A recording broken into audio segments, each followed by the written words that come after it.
If you're building a marketing strategy for an enterprise, then it's likely you have 20 plus markets that you have to cover. So how do you build a strategy that looks after each of these markets, keeps the sales team fed despite having varying levels of budget? The way that we approach this is by building out 3 different playbooks that serve each market quite differently.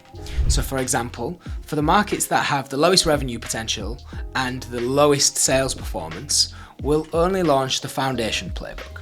This basically means we'll take the core programs that have the highest return on investment and launch them there.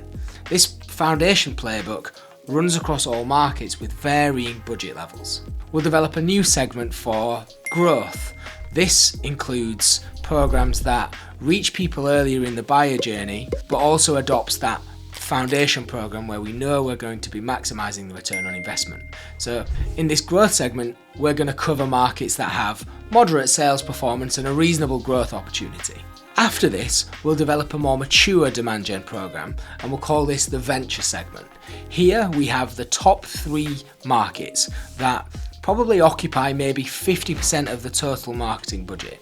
And this is because they have the strongest sales performance, their markets are the most mature in terms of they create and have the biggest demand. And in here we have the scaled foundation and growth playbooks running, and there's also experimental budget flowing into campaigns that are more unique. For example, one-to-one ABM programs. We might have verticalized campaign journeys that are trying to just penetrate a single vertical with really specific content. Having a structure like this in place allows markets that improve in their performance to move from one segment to the other.